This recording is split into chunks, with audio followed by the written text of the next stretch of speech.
March 1945. The calendar said spring, but the cold weather told a different story. Snowflakes fell on Berlin as if winter refused to leave, as if even the weather knew something terrible was yet to come. The snow wasn't white for long. It mingled with soot, dust from bombed buildings, and dark stains left on the streets by days of air raids. The capital of the Third Reich, which had once displayed parades, flags, and promises of eternal glory, now smelled of smoke, fear, and defeat. The Reich was dying. In the east, the Red Army advanced like a wall of steel. In the west, Americans and British were already crossing the heart of Germany. Cities fell one after another. Roads were clogged with refugees, women pulling children by the hand, old men pushing makeshift carts, wounded soldiers trying to get home, with no home to return to. But beneath tons of concrete, in the bunker of the Reich Chancellery, Adolf Hitler lived in another world. Down below, the air was heavy, stifling, thick, with tension. Maps covered the walls. Red lines crisscrossed Germany, marking battlefronts that no longer existed. Military divisions were moved across the table like game pieces, but many of these units had been destroyed weeks before. They were ghost armies, formations that only survived in the dictator's imagination. Hitler spoke of counterattacks that would never come. He ordered impossible offensives. He believed that traitorous generals were hiding secret forces. His voice, once strong and theatrical, now trembled. His left hand often wouldn't stop shaking. He walked hunched over, aged, his face as pale as the snow that covered Berlin. Even so, he refused to accept the end. Meanwhile, above his head, reality screamed. Air raid siren, explosion, glass shattering, buildings collapsing. The skies over Berlin were crisscrossed day and night by Allied bombers. Each attack tore chunks out of the city. Entire streets became piles of broken bricks and twisted beams, overturned trams, downed lampposts, craters opened in the asphalt. The city seemed to have been chewed up by an invisible giant, and the people felt it. Food was almost non-existent. Lines formed in the cold for a piece of dark bread or thin soup. Children cried from hunger in underground shelters. Mothers tried to cover their children's ears, while the ground trembled with explosions. Old men remembered the First World War, but said that nothing had ever been as apocalyptic as this. Even so, posters still appeared.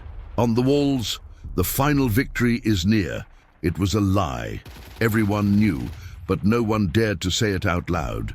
In the streets, 14 and 15-year-old boys from the Hitler Youth marched with rifles far too large for their thin bodies. Middle-aged men, rescued from destroyed factories, wore ill-fitting uniforms.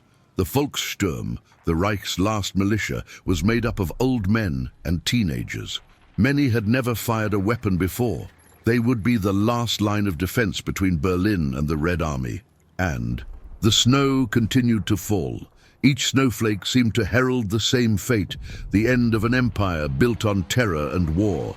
But in the bunker, Hitler still spoke of miraculous turnarounds, of divisions that would break the siege, of secret weapons that would change the course of history. Down there, the illusion lived. Outside, death drew closer with every kilometer. Berlin breathed like a gravely wounded man, each breath weaker than the last, and everyone, soldiers and civilians alike, felt the same thing deep in their chest. Something gigantic was about to collapse, and no one would be able to escape. Before Berlin, there was one last obstacle: Asilo Hills, a collection of low, seemingly ordinary hills about 70 kilometers from the capital. But in April 1945, that terrain became the last natural barrier between the Red Army and the heart of the Reich. For weeks, the Germans dug like men, trying to prevent their own burial. Deep trenches cut through the waterlogged earth. Machine gun nests were hidden among destroyed trees. Anti-tank guns were camouflaged under nets covered in mud and melted snow. Minefields spread like invisible traps waiting for the first wrong move. They knew if Silo fell, Berlin would be open. In the early morning of April 16th, 1945, the world seemed to explode. more than 1,000 Soviet artillery pieces, they opened fire at the same time. The ground shook like an earthquake. The dark sky turned into a constant glare. It was as if the horizon were on fire. The bombardment was so intense that German soldiers later said the air felt solid, heavy, impossible to breathe. Earth, wood, steel, and bodies were hurled into the air together.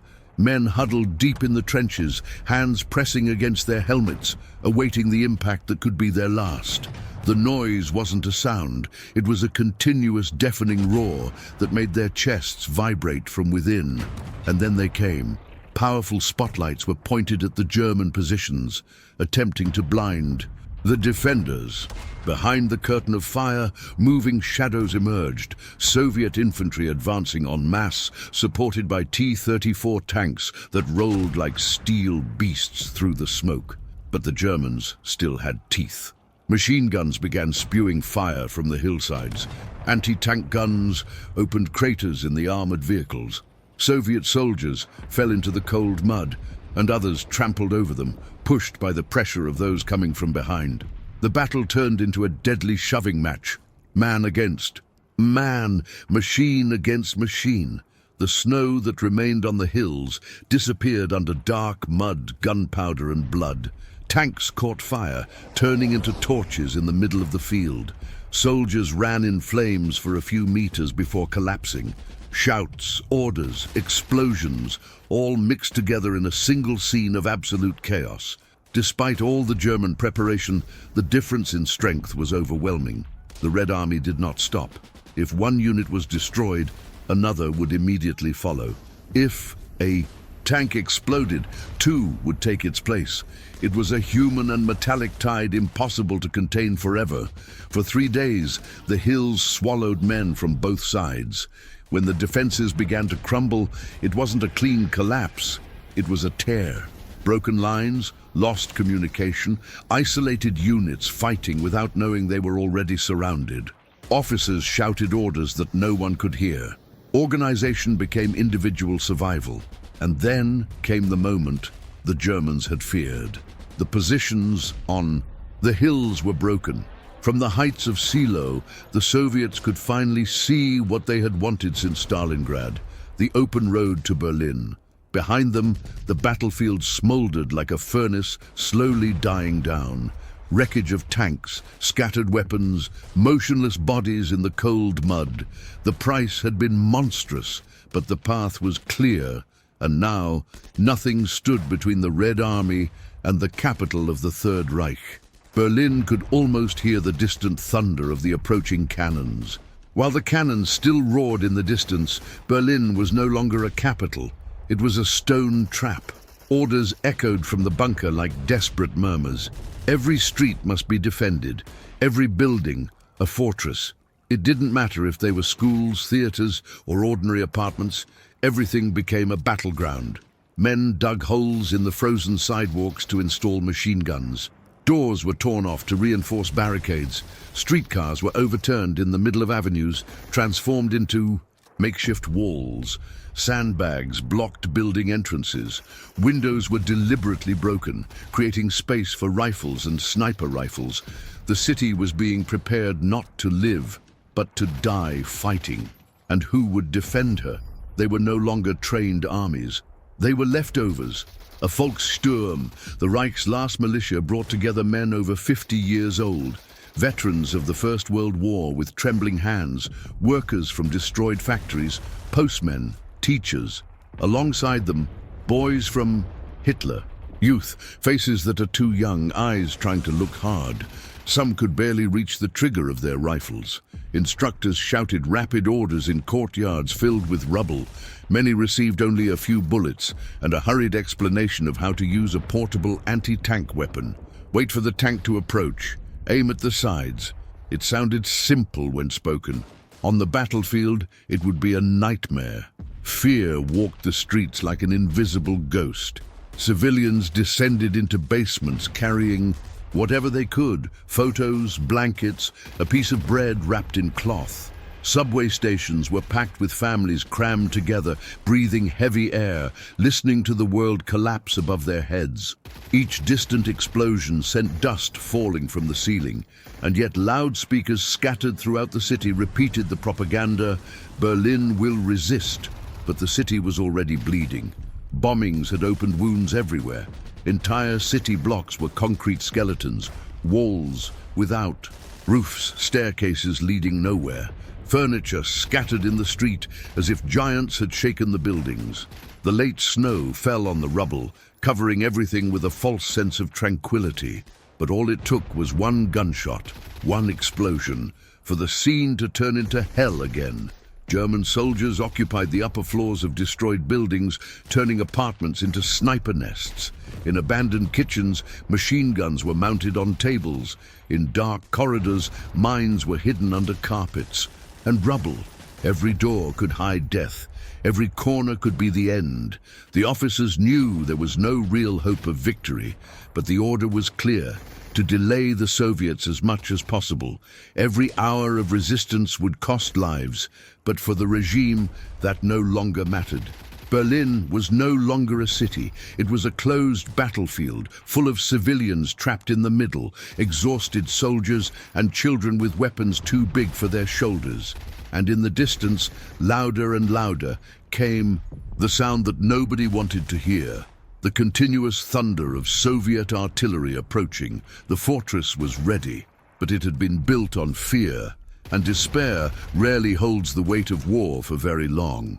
Then came the sound. It wasn't just the noise of airplanes. It was a deep snoring. It was constant, making your chest pound even before your eyes could see anything in the sky. Anyone who had heard it before knew there was no time to escape. The sirens began to howl. That metallic wail echoed through the streets like a death threat. People dropped what they were doing and ran. Mothers pulled children by the arms. Soldiers dove into building entrances. Some simply threw themselves to the ground because there were no longer enough shelters for everyone. And then the sky opened. Bombs began to fall like a rain of steel. The initial impact shook an entire city block. The ground buckled beneath people's feet. Glass shattered inside buildings like flying blades. A wave of hot air swept across the street, followed by a cloud of dust that turned day into night. Then another explosion, and another one, and another one. There was no intermission. It was a carpet bombing, a sequence planned to crush the city, building by building. Roofs flew off, walls cracked like paper, staircases collapsed, taking people with them. The sound was so loud that many lost their hearing, left only with a high-pitched ringing in their heads as the world crumbled around them. Fires were breaking out everywhere. Curtains caught fire, beams burned, stores exploded when fuel tanks were hit. The air became thick, difficult to breathe, with a taste of ash and gunpowder. The remaining snow melted near the flames and mixed with the soot, creating a black sludge that ran down the streets. In the underground shelters, the terror was silent. Each explosion above made the ceiling tremble, sending fine dust flying over the huddled people. Children covered their ears. Some cried silently, tears streaming down their faces. Adults looked up, wondering if the next detonation would be the one to pierce the concrete. And sometimes it was. Bombs penetrated deep before exploding, turning basements into tombs. When this happened, the outside world didn't always notice. Just another explosion among thousands. For the soldiers in their positions, the bombing was a test of nerves. They couldn't run. They had to wait, huddled in ruins, while the sky seemed determined to wipe Berlin off the map. When the planes finally moved away, they left behind a strange, heavy silence. Then came the human sounds, cries for help, people calling out names that no one responded to. The crackling of fires is growing, and the crackle of isolated gunshots, nervous soldiers thinking the enemy was already there.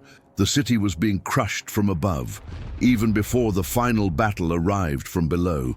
And under that sky of smoke, dirty snow and fire, Berlin began to look less like a capital city, and more like a body being slowly destroyed, piece by piece. After the fire that fell from the sky came the sound that never stopped, artillery. Not isolated explosions, but a continuous thunder on the horizon. A heavy, rhythmic roar, like the beating of a giant heart, the heart of the advancing Red Army. The Soviets were no longer far away. They were around. From the north, from the east, from the south, columns of tanks, trucks, and infantry closed the ring. Roads were cut off, bridges destroyed, train lines disrupted. Any attempt to leave the city turned into a desperate race under enemy fire. Berlin was surrounded. Within the city, the news spread like a whisper that no one wanted to confirm, but everyone already knew there was no way out. Some soldiers still talked about breaking the siege, but with what? Units were reduced to mixed groups of survivors. Many had no radios, others had weapons but almost no ammunition. The remaining German tanks were few, hidden among buildings, used as mobile traps. Outside, the scene was terrifying. From elevated positions, the Soviets could see the city covered in smoke. At night, Berlin glowed with red dots of fire, like a giant still-burning coal. Every hour, more artillery was brought closer. Cannons lined up, pointed directly at entire neighborhoods. And so it began. Artillery shells began falling into the city constantly, not to hit a specific target, but to crush the resistance even before direct combat. Streets, already destroyed, were destroyed again. Weakened buildings finally gave way, falling like weary giants. Each explosion said the same thing: they are coming. In the bunker, Hitler still spoke of armies that would fight their way to Berlin, but officers around him knew the truth. Maps showed only red patches approaching. The Reich's capital was no longer the center of an empire. It was an island surrounded by enemies. For civilians, the siege was a slow-burning sentence. Food was almost gone. Drinking water was hard to find. Hospitals were overcrowded, with corridors lined with wounded. Doctors worked themselves to the point of collapse, using torn sheets as bandages. Morphine was already scarce. The hunger hurt. The fear hurt even more. At night, many would discreetly climb up to look at the sky. Not to see stars, the smoke hid everything, but to listen. The distant sound of engines, the crackle of gunfire, the echo of explosions that grew closer each day. It was like listening to a storm that never ended. It just kept getting closer. For the German soldiers on the outskirts of the city, the sight was clear and terrifying. Soviet columns advancing relentlessly, infantry following behind tanks, red flags strapped to vehicles, an army that had been fighting for 4 years, now just a few kilometers from its final objective. Some Germans still fought with determination, others fought purely on instinct. And there were those who simply gazed at the horizon, knowing they were witnessing the end of everything they knew. The ring closed. Berlin was trapped, and when a besieged city begins to fight, there are no clear front lines. There is only survival, building by building, street by street. The final battle would not be a clean fight. It would be a slow drowning in concrete, smoke, and blood. When the first Soviet soldiers actually entered Berlin, the war changed shape. It was no longer an open field. They were no longer organized lines. Now, the battle had walls, doors, stairs, and dark corridors. Era house by house, Soviet tanks advanced through the destroyed avenues, crushing abandoned cars and passing through smoking craters. At every corner, the tension was unbearable. A shot from a tall building could pierce a commander's hatch. An anti-tank projectile fired from a window could turn an entire armored vehicle into a fireball. And the Germans knew how to use that. Snipers hid on the upper floors of ruined buildings, camouflaged among torn curtains and rubble. Machine guns were positioned in corridors, covering stairways. Grenades were thrown from rooftops onto troops passing below. Each building was a small battlefield. The Soviets responded with brutal force. If a building offered resistance, it became a direct artillery target. Tanks fired at facades, tearing holes in the walls. Infantry followed soon after, bayonets at the ready, grenades in hand. The fight was taking place just a few meters away. On narrow staircases, soldiers would suddenly meet, eyes wide, just long enough to pull the trigger first.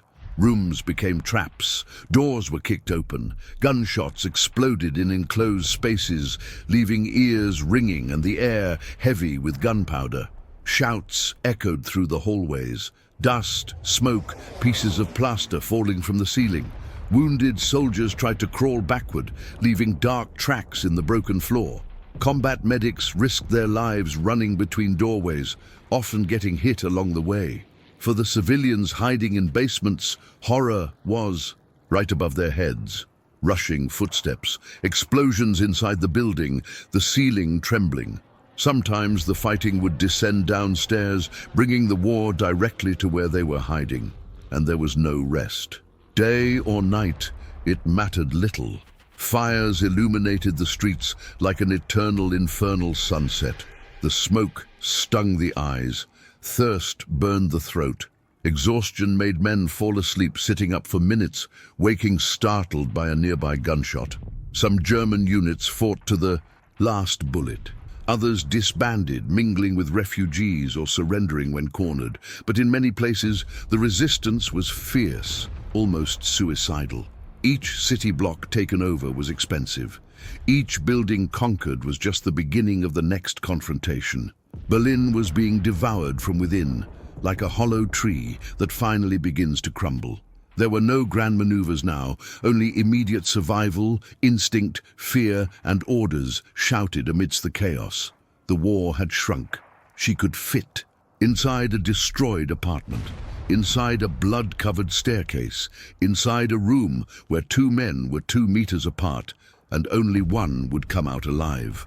When the surface of Berlin transformed into an open inferno, devouring the sky with ravenous flames and filling the air with the incessant roar of artillery, the war, in its insatiable hunger for destruction, was not content with the visible world.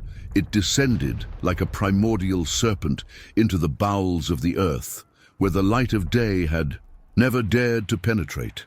The Berlin subway, once a marvel of modern engineering, a labyrinth of gleaming tracks that pulsed with the life of the metropolis, now became a dark realm of eternal shadows, ghostly echoes, and a primal fear that clung to the soul like a frozen shroud. Maintenance tunnels forgotten by surface maps, basements interconnected by secret passages, sewers that snaked like black veins beneath the city's skin, all that once sustained the invisible flow of urban civilization, now became the stage for a subterranean nightmare, where man confronted not only the enemy, but the absolute darkness of his own existence. Down below, the air was a subtle poison, cold and damp like the touch of a recently buried corpse.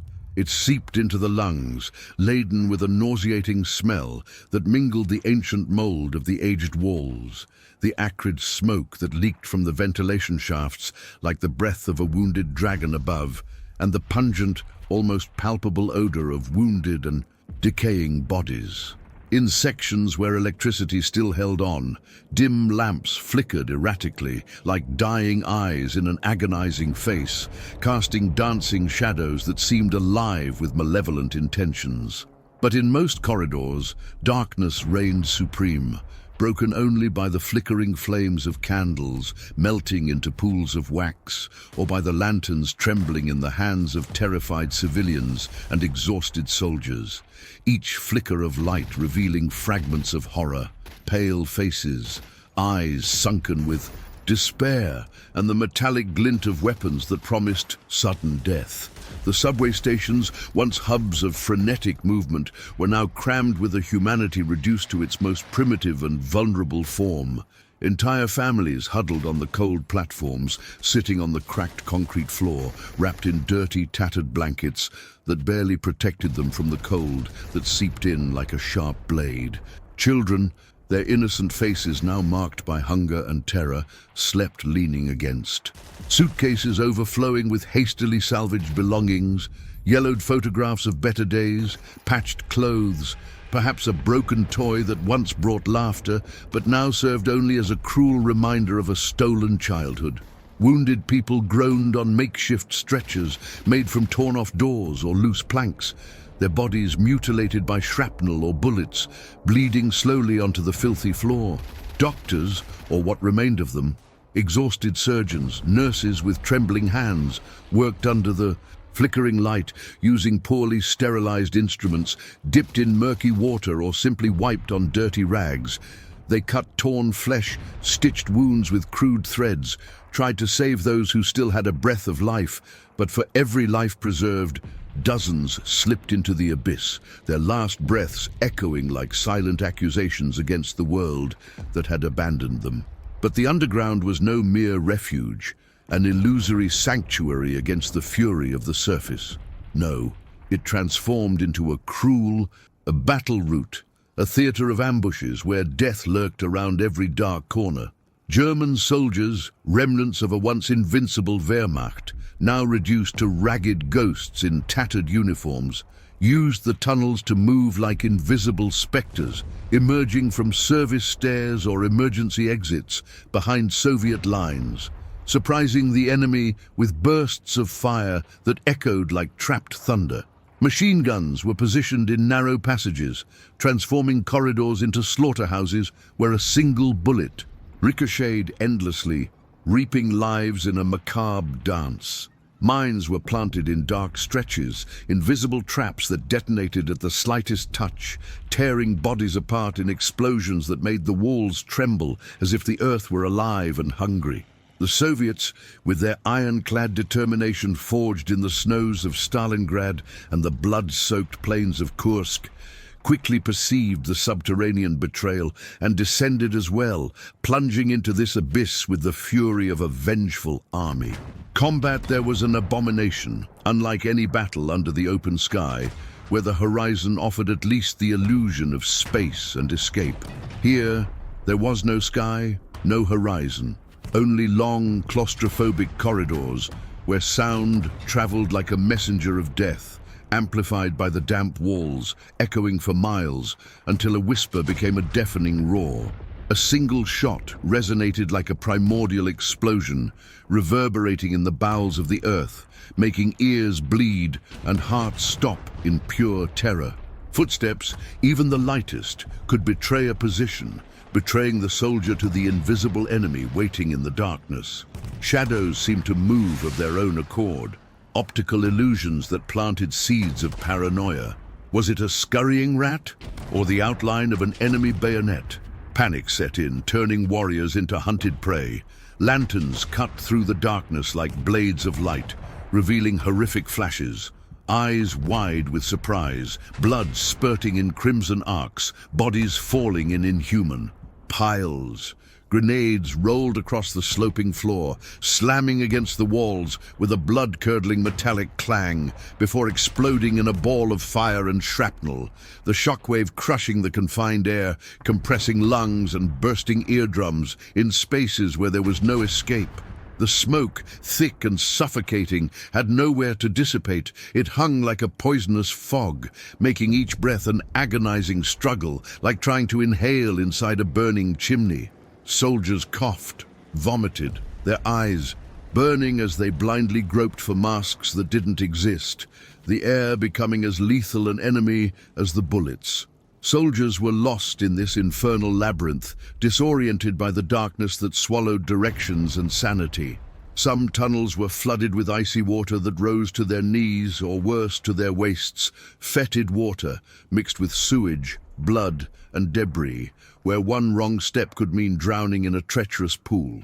Other corridors collapsed with explosions on the surface, the ceiling giving way in an avalanche of concrete and earth that buried the living under tons of rubble, their cries for help faintly echoing through the cracks, a chorus of despair that was rarely answered. Comrades hesitated, fearing that rescue would condemn them to the same fate, or there was simply no time, no tools, no hope. How many perished like this, suffocated in the darkness, their fingernails scratching the earth in vain as life ebbed away in utter panic? For the civilians hiding in this underworld, terror multiplied in endless layers of agony. They knew that, above, the city burned in a fiery apocalypse, buildings collapsing like wounded giants, streets transformed into rivers of flaming rubble. But now, war invaded the corridors beside them, transforming the supposed shelter into an extension of the battlefield. The sound of heavy, inexorable boots echoed like the drumming of approaching death. Orders shouted in guttural Russian or hoarse German cut through the air, laden with fury and command. Gunfire erupted just meters away, bullets buzzing like enraged bees, ricocheting off tiles and piercing innocent flesh. There was no longer any separation between the front line and the sanctuary. Everything was front line. Everything was chaos. Everything was a vortex of violence that indiscriminately swallowed soldiers and civilians, young and old, guilty and innocent. In some places, desperate decisions were made amidst blind panic. Tunnels were blocked with makeshift barricades of furniture, rails ripped up, and bodies piled up in the vain hope of halting the enemy advance. Rusty, creaking steel doors were slammed shut with trembling chains, sealing fates in airtight compartments where the thin air became a slow torturer. And there were places where water flooded the stations, either from explosions that ruptured main pipes or from deliberate sabotage. German soldiers opening floodgates to drown the Soviets, or vice versa, turning shelters into death traps. Imagine the horror. The water rising slowly at first, lapping at feet, then ankles, the panic growing as families tried to climb slippery platforms, children crying as they were lifted by weak arms, the level rising inexorably until screams turned into muffled gurgles, bodies floating in a dark soup of debris and despair. How many souls perished in this way, in the underworld that promised salvation but delivered only a cold and inescapable death? Berlin's underworld had become a labyrinth of primal survival, where every breath was a victory stolen from the darkness, every step a gamble with death. Above, buildings collapsed in cascades of dust and fire, sending tremors that made the subterranean walls groan like a wounded organism. Below, men fought blindly, guided only by instinct and terror, their hands groping along damp walls for guidance, their hearts beating in erratic rhythms of panic. The city no longer possessed a safe depth, neither the sky, grey and heavy with bombs, nor the earth, now a living tomb, offered protection. War occupied every layer of Berlin, from the top of the smoking ruins to the dark tunnels where the echo of gunfire sounded as if the city's own heart were beating in uncontrolled panic, an agonizing pulse that heralded the inevitable end. In this abyss, fear was not a mere feeling. It was a living entity, coiling itself around souls, whispering promises of eternal pain, while despair painted visions of a world without tomorrow, and terror reigned, like a merciless king reaping hopes with invisible claws. Here, in the womb of the earth, humanity confronted its ultimate fragility, reduced to echoes in an eternal void. At the dawn of the battle, when the first Soviet salvos still echoed like a distant omen, there was an illusion of order in the German defense. Sectors meticulously delineated on crumpled maps, commanders with firm voices issuing directives that seemed to echo the invincibility of the Reich, defensive lines drawn with precise pencils on sweat-stained papers. All this suggested a cohesive resistance, a wall of steel and determination against the approaching red tide. But as the days passed, dragging on like eternities of suffering, everything began to unravel, not in a sudden cataclysm, but in a gradual, insidious collapse, like an old building cracking under the invisible weight of time and fatigue, its foundations yielding inch by inch, until the collapse became inevitable and total. Berlin's defenses didn't break. All at once, in a glorious or tragic crash, they crumbled piecemeal, fragmenting into isolated islands of resistance, each fighting its own particular war amidst the widespread chaos. Radios, once vital lifelines connecting units like veins in a unified body, now failed miserably, their antennas bent under bombardment or communication wires severed under piles of smoldering rubble. Messengers, young lads with eyes filled with a mixture of bravery and terror, tried to run between devastated blocks, zigzagging through streets riddled with craters and bodies, but many never reached their destination.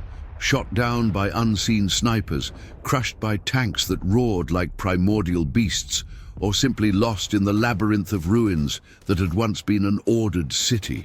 Entire units composed of veterans hardened by the Eastern fronts and inexperienced Volkssturm recruits, elders with rusty rifles and teenagers in oversized uniforms, fought without knowing that their flanks had already fallen, that they, imaginary allies, had been annihilated hours before, leaving them exposed like lambs in a slaughterhouse.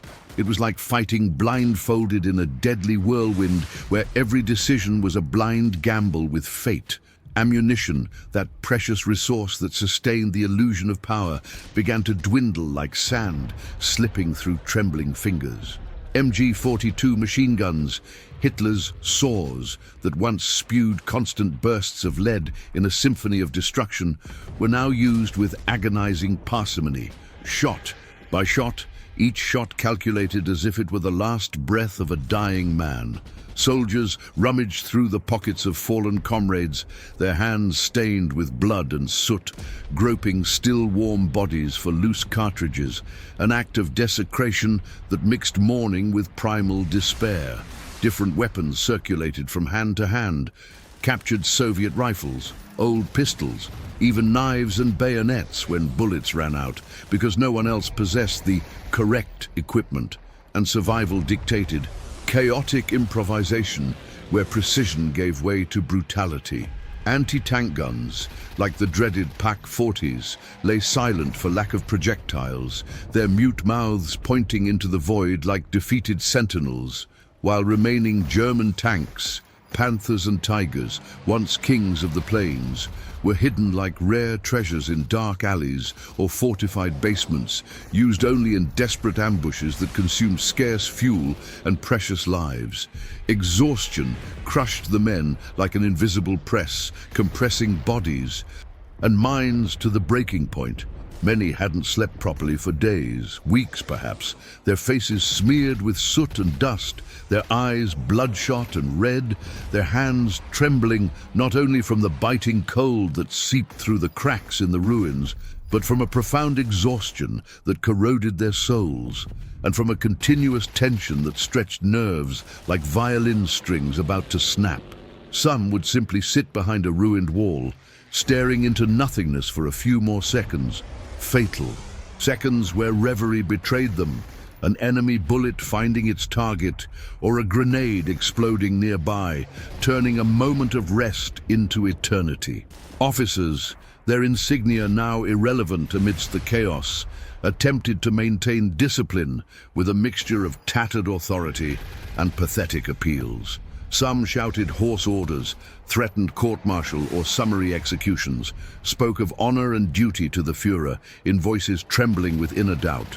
Others were voiceless, their commands reduced to mute gestures, knowing deep in their exhausted souls that they were asking the impossible, that hungry men, their stomachs rumbling like wild animals, surrounded by a numerically superior and inexorable enemy, should stop an entire army with nothing but broken resolve and failing weapons. Desertions began to spread like a subtle plague, small groups abandoning positions under the cover of night or smoke, trying to blend in with terrified civilians in crowded shelters, donning ordinary clothes over uniforms to escape the fury of the Soviets, or the SS who hunted traitors with fanatical zeal. Others surrendered when isolated, raising trembling hands amidst the ruins, makeshift white flags of soiled handkerchiefs fluttering in the ash-laden wind, hoping the enemy would accept their submission. But they didn't always, and the terror of summary execution hung like a sword of Damocles. Fear shifted form, evolving from an abstract dread to a palpable, multifaceted presence. Before, it was the fear of the approaching enemy, the distant thunder of Soviet artillery announcing the red tide. Now, it was the fear of being alone in a crumbling world, not knowing who was still by your side. A machine gun that once covered your street might already be abandoned, its operator dead or on the run. The building next door, silent and menacing, might be full of infiltrated Soviets, or simply empty after a collapse that had swallowed entire lives. In the Führer's bunker, deep beneath the chancellery, orders were still given as if there were control, echoes of a collapsing empire. Hold the line, counter-attack with everything, shouted by generals with obsolete maps, ignoring the bleeding reality outside. But there was no longer a line, only isolated pockets of resistance scattered throughout the burning city, each an island of despair, fighting against inexorable waves. Berlin was no longer being defended as a cohesive whole, a unified entity. It was defended by fragmented pieces, blocks, defended by barricades of burning vehicles, buildings transformed into fortresses with windows barricaded by sandbags and furniture, stairwells where snipers nestled like spiders in deadly webs, each waging its own war, disconnected from the rest. A mosaic of personal battles where coordination was a distant dream. And when a defense loses its form, its essential structure, it has already begun to die, corroded from the inside out by the despair that spreads like gangrene. The collapse was not a thunderous cry of defeat, but a long, weary sigh, exhaled by an army that had already given everything: blood, sweat, tears, souls, and had nothing left to offer but lives that were extinguished one by one amidst the terror of an inevitable end. In this vacuum of hope, despair painted grim pictures of a stolen future, destroyed families, a nation in ruins, while terror whispered that death was not the worst. The worst was surviving to witness the emptiness that remained. Amidst tanks, gunfire, and burning buildings, there were people who never wanted to be in that war. Berlin was still full of civilians, and for them there was no uniform, no weapon, no safe side, only fear. Entire families lived in damp basements, crowded subway stations, and makeshift shelters. The space was so cramped that many slept sitting up. The air was heavy, hot from breaths, and cold from concrete at the same time. The constant sound of explosions above sent dust falling like dirty snow onto bowed heads. Hunger was a pain that wouldn't stop. Scraps of stale bread were shared like treasures. Water came from broken pipes or melted snow. Children asked when they could go home, unaware that many homes no longer existed. But the worst part was the uncertainty. Each time someone went upstairs to look for food, firewood, or news, they might not return. Streets changed hands in a matter of hours. A safe path in the morning could be a battle zone in the afternoon. Civilians were learning to recognize sounds.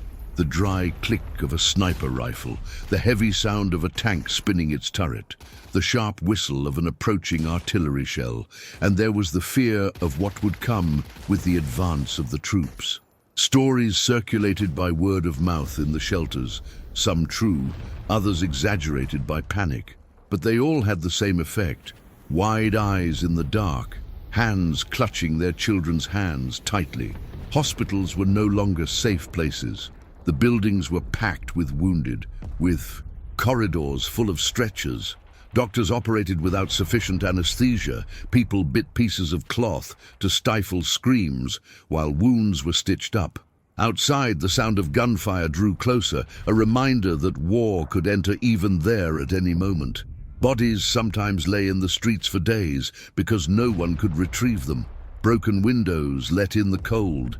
Fires lit up the night sky, painting the clouds red. To a child peering through a crack in a basement, the world seemed to have ended, and in a way, the world they knew had truly ended. There was no more school, routine, or clear future, only the immediate present, surviving the next bombing, the next day, the next night. Berlin was no longer a city of soldiers fighting. It was a city of people trapped inside a gigantic battle, where the line between combatant and victim disappeared under the smoke and rubble. And as the armies approached the center, the safe space shrank. The terror experienced by civilians didn't make the same noise as artillery, but he was everywhere, in the eyes, in the whispers, in the heavy silence that followed each explosion. In the midst of the chaos of a destroyed Berlin, one building gained more weight than all the others: the Reichstag. It wasn't just concrete and burnt-out columns. For the Soviets, it represented the symbolic heart of Nazi power. Taking it meant showing the entire world that the Third Reich was over, and everyone knew it. Therefore, the area around the Reichstag became one of the bloodiest spots in the entire battle. The nearby streets were a labyrinth of craters, twisted tram tracks and charred cars. Every meter was under fire. German soldiers, many of them SS and remnants of regular units, defended the area with everything they had. Machine guns were hidden in windows, holes in walls, and behind piles of stones. Soviet tanks were trying to advance through Moltke Bridge, one of the access routes. As soon as they appeared, anti-tank projectiles crisscrossed the air.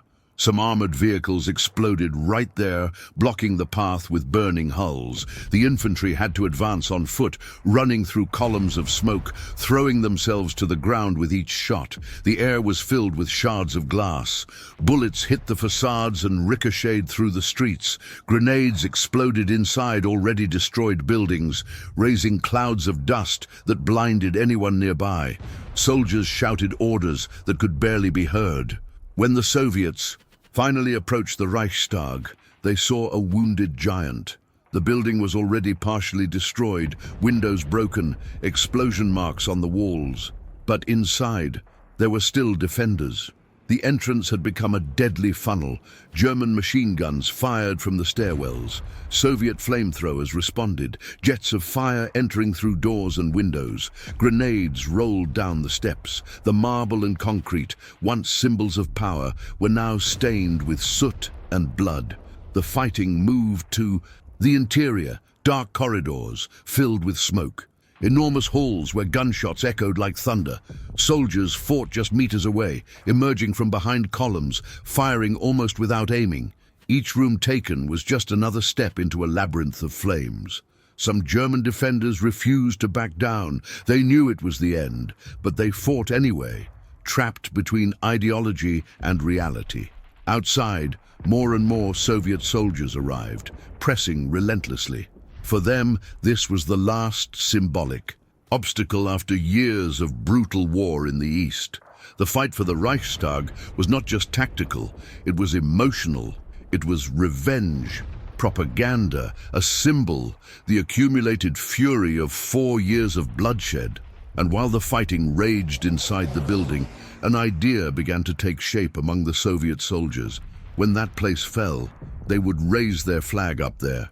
Not just to make a point, but to mark the end of an entire era of terror. And every step toward the upper stairs cost lives. While the Reichstag burned and the city crumbled in combat, just a few blocks away another world existed, suffocating, subterranean, disconnected from reality. The Führer bunker. Buried beneath the Reich Chancellery, protected by meters of concrete, it was the final refuge of the man who had started it all. But it was not a place of power. It was a tomb, waiting to be sealed. The corridors were narrow, lit by yellowish lamps. The air smelled of oil, sweat, and tension. Telephones rang constantly, bringing increasingly worse reports. Officers spoke in hushed voices, exchanging glances that said what no one wanted to say aloud. He finished. Hitler appeared hunched over, walking slowly, his uniform loose on a body that seemed to have shrunk. The tremor in his hand was constant. His face, once displayed in grandiose speeches, was now pale, tired, almost expressionless. Even so, he was still talking about troop movements. He pointed to maps on tables, ordering counterattacks from units that no longer existed. Generals listened in silence. Some tried to explain the reality. Others simply agreed because arguing wouldn't change anything. Above them, war approached in the form of sound. The bunker wasn't completely insulated. Each heavy explosion made the concrete vibrate slightly. Fine dust fell from the ceiling. The muffled sound of the artillery was like a distant thunderclap that never stopped. It was the real world trying to get in. Inside the bunker, life continued at a strange pace. Simple meals were served. Messengers came and went. Secretaries typed orders that perhaps no one would receive. Guards stood in corridors where the echo of footsteps seemed too loud. Some still spoke of fleeing south to the mountains. Others knew that Berlin was a trap. The tension turned into a heavy silence in the rooms. Eva Braun was there, refusing to leave Hitler. Some officers still demonstrated blind loyalty. Others were already thinking only about how to survive what would come next. But the man at the center of that concrete labyrinth was trapped in his own vision. For him, Germany had failed. The people had not been strong enough.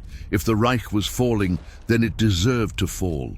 This cold idea lingered in the decisions he made, or failed to make. The bunker was no longer a command center. It was the heart of a dead empire that had not yet stopped beating. And with each explosion drawing closer, it became clear. The world above was collapsing upon the one below. There were no secret armies, no miraculous turnarounds, only the sound of war closing in the final siege. And inside that thick concrete, the man who dreamed of dominating Europe now awaited his end, surrounded by maps of an empire that no longer existed. Inside the Reichstag, the fighting had already lost any semblance of order. It was smoke, dust, echoes of gunfire, and footsteps running in all directions. Rooms that once housed speeches and political decisions were now filled with shrapnel. Bodies and walls riddled with bullet holes. The Soviets advanced floor by floor. Each staircase was a deadly bottleneck. Grenades flew up and down the steps. Soldiers fired almost blindly, guided by sounds, shadows, movement. The air burned in their lungs. Light entered through holes in the walls, cutting through the smoke in golden streaks that revealed the chaos suspended in the air. German defenders were still fighting. Some were isolated in side rooms, firing until their last cartridge. Others hid behind broken statues and cracked columns, waiting for the moment to surprise passers-by. But the pressure was overwhelming. More and more Soviet soldiers entered the building. The Reichstag was being swallowed up from the inside. In the upper corridors, small groups began searching for one specific thing, the way to the ceiling. Amid explosions and gunfire, men climbed stairs filled with debris, past broken doors and windows overlooking a burning Berlin. The sky was grey with smoke, illuminated by distant fires and explosions. Then, in the midst of that chaos, a moment emerged that would go down in history. Dirty, exhausted Soviet soldiers, their uniforms torn and their faces covered in soot, reached a high position on the building. Amidst the gunfire still echoing inside, they brought with them a red flag, simple, made of heavy fabric. While the battle raged on below, they trapped her in a structure high above the Reichstag. The flag began to move in the cold wind, red, against the grey sky. For the soldiers down below, it was more than just a piece of cloth. It was a sign that they had reached the heart of the enemy, that the long road from Moscow, Stalingrad, Kursk had led them there. But the fighting didn't stop at that moment. There were still Germans resisting in the building's rooms, corridors, and basements. Gunfire continued. Explosions too. The storming of the Reichstag was not a single moment. It was a sequence of confrontations that would only end. Hours later, even so, when that flag appeared high above, something changed. It was the visible symbol that the end of the Third Reich was no longer a prediction. It was reality. Outside, amidst ruins and smoke, Soviet soldiers pointed towards the top of the building. Some shouted, others simply stared in silence, understanding the weight of that moment. Berlin was still fighting, but the symbolic heart of the regime had already been marked, and the red flag, waving above the destroyed Reichstag, announced to the world that an era of terror was crumbling, piece by piece. While the red flag fluttered over the Reichstag and the sound of battle drew closer to the city center, deep within the bunker, the war already had a different kind of silence, a final silence. Era April 30th, 1945. The reports that came in were too clear to ignore. Soviet troops were just blocks away. Familiar streets were already in enemy hands. There was no escape route. There was no rescue army. There was no miracle. Inside the bunker's cramped rooms, the atmosphere was heavy, almost suffocating. Some people spoke softly. Others simply waited, as if trapped inside a clock counting down the final minutes. Hitler had already made his decision. Hours earlier, he had married Eva Braun right there, in a short, almost surreal ceremony against the backdrop of the crumbling world above. Afterward, he exchanged formal farewells. Handshakes, tense glances, words that sounded empty. He no longer spoke of victory. He spoke of betrayal, of the failure of the German people, of destiny. The war he had promised to win was now treated as something that did not deserve to continue without him. Around afternoon, he and Eva Braun retired to their private quarters. The door closed. Outside, some of the remaining survivors waited. No one spoke much, only the distant sound of artillery and occasionally the dry crackle of gunfire on the surface. Then came the sound, a muffled shot, short, final. When the door was opened, the scene was clear. Hitler was dead, next to Eva Braun, who had ingested poison. The man who had dragged Europe into years of war and destruction now lay motionless in an underground room, while his capital burned. The bodies were taken outside to the Chancellery Garden, one of the few remaining accessible spaces. There, under a grey sky and with explosions in the distance, they were hastily burned in an attempt to prevent them from falling into Soviet hands. As the flames rose, gunshots still echoed in the surrounding streets. The contrast was brutal.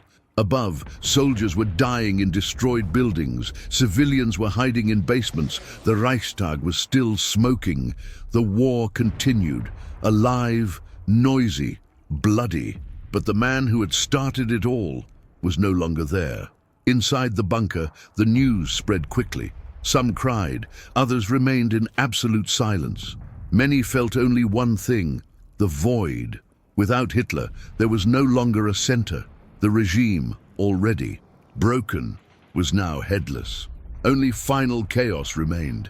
His death did not stop the battle at that moment, but it marked the point at which the Third Reich ceased to exist as a leadership, leaving only ruins, isolated gunshots, and men fighting for a cause that was already over.